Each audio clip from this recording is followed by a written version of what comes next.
El conflicto de los siglos, capítulo 14, en los Países Bajos y Escandinavia, parte 2.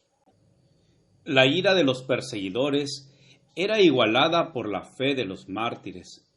No solo los hombres, sino aún delicadas señoras y doncellas desplegaron un valor inquebrantable.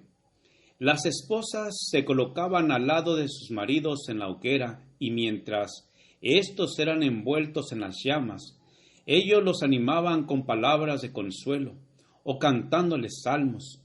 Las doncellas, al ser enterradas vivas, se acostaban en sus tumbas con la tranquilidad con que hubieran entrado en sus aposentos, o subían a la hoguera y se entregaban a las llamas, vestidas con sus mejores galas, lo mismo que si fueran a sus bodas. Así como en los tiempos en que el paganismo procuró aniquilar el Evangelio, la sangre de los cristianos era simiente. La persecución no servía más para que aumentar el número de los testigos de la verdad.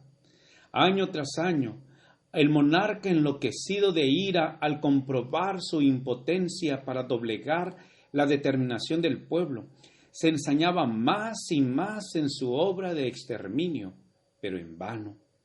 Finalmente, la revolución acaudillada por el noble Guillermo de Orange dio a Holanda la libertad de adorar a Dios.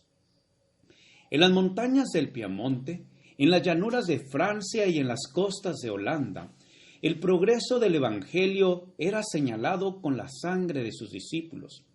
Pero en los países del norte halló pacífica entrada. Ciertos estudiantes de Wittenberg, al regresar a sus hogares, introdujeron la fe reformada en la península escandinava. La publicación de los escritos de Lutero ayudó a esparcir la luz.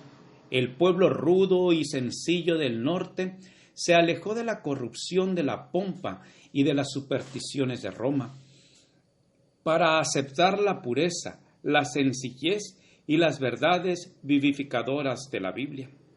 Tausen, el reformador de Dinamarca, era hijo de un campesino. Desde la temprana edad dio pruebas de poseer una inteligencia vigorosa.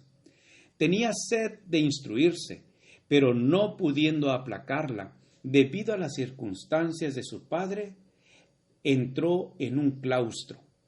Allí la pureza de su vida, la diligencia y su lealtad le granjearon la buena voluntad de su superior. Los exámenes demostraron que tenía talento y que podría prestar buenos servicios a la iglesia. Se resolvió permitirle que se educase en una universidad de Alemania o de los Países Bajos. Se le concedió libertad para elegir la escuela a la cual quisiera asistir, siempre que no fuera la de Wittenberg. No convenía exponer al educando a la ponzoña de la herejía, pensaban los frailes. Tausen fue a Colonia, que era en aquella época uno de los baluartes del romanismo. Pronto le desagradó el misticismo de los maestros de la escuela. Por aquel mismo tiempo llegaron a sus manos los escritos de Lutero. Los leyó maravillado y deleitado, y sintió ardientes deseos de recibir instrucción personal del reformador. Pero no podía conseguirlo sin ofender a su superior monástico, ni sin perder su sostén. Pronto tomó su resolución y se matriculó en la Universidad de Wittenberg. Cuando volvió a Dinamarca, se integró a su convento. Nadie le sospechaba contagiado de luteranismo. Tampoco reveló él su secreto, sino que se esforzó, sin despertar los prejuicios de sus compañeros, en conducirlos a una fe más pura y a una vida más santa. Abrió las Sagradas Escrituras y explicó el verdadero significado de sus doctrinas. Y finalmente les predicó a Cristo como la justicia de los pecadores y su única esperanza de salvación. Grande fue la ira del prior, que había abrigado firmes esperanzas de que Tausen llegase a ser valiente defensor de Roma. Inmediatamente lo cambiaron a otro monasterio y lo confinaron a su celda. bajo estricta vigilancia. Con terror vieron sus nuevos guardianes que pronto alguno de los monjes se declaraba ganados al protestantismo. A través de los barrotes de su encierro, Tausen había comunicado a sus compañeros el conocimiento de la verdad. Si aquellos padres dinamarqueses hubiesen cumplido hábilmente el plan de la Iglesia para tratar con la herejía, la voz de Tausen no hubiera vuelto a oírse.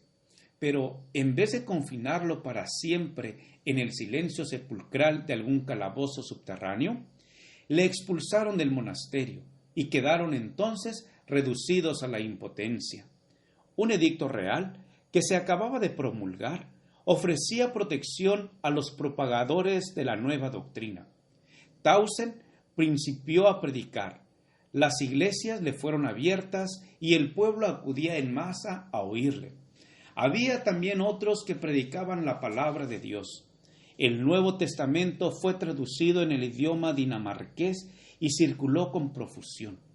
Los esfuerzos que hacían los papistas para detener la obra solo servían para esparcirla más y más, y al poco tiempo Dinamarca declaró que aceptaba la fe reformada. En Suecia también, jóvenes que habían bebido en las fuentes de Wittenberg llevaron a sus compatriotas el agua de la vida. Dos de los caudillos de la Reforma de Suecia, Olaf y Lorenzo Petri, hijos de un herrero de Örebro, estudiaron bajo la dirección de Lutero y de Melanchthon, y con diligencia se pusieron a enseñar las mismas verdades en que fueron instruidos.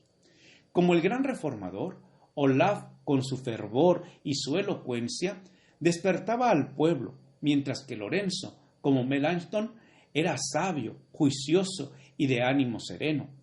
Ambos eran hombres de piedad ardiente, de profundos conocimientos teológicos y de un valor a toda prueba a luchar por el avance de la verdad. No faltó la oposición de los papistas.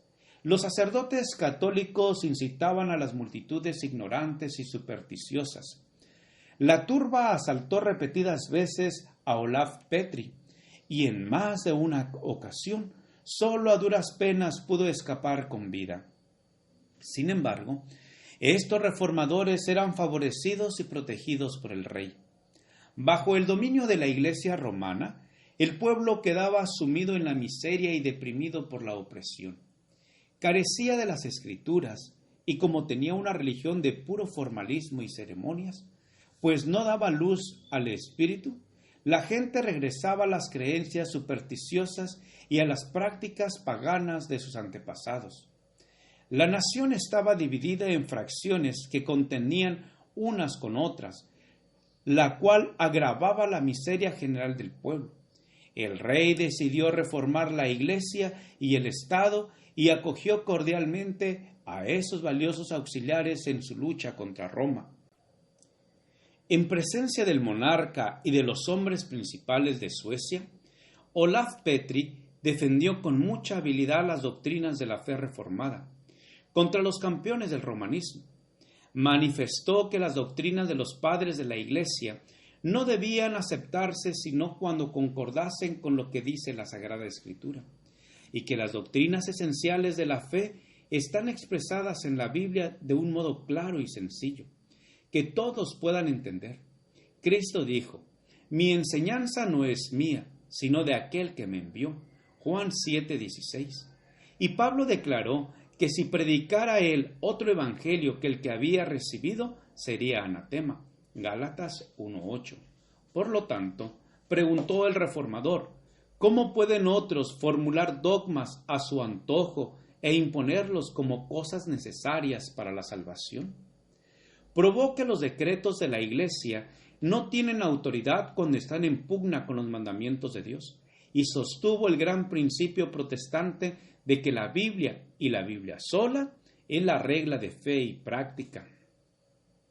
Gracias por escuchar este audio. Te invito a escuchar el siguiente capítulo. Jehová te bendiga y te guarde. Jehová haga resplandecer su rostro sobre ti y tenga de ti misericordia. Jehová alce sobre ti su rostro y ponga en ti paz. Con aprecio, el pastor Juan Manuel Flores Espinosa.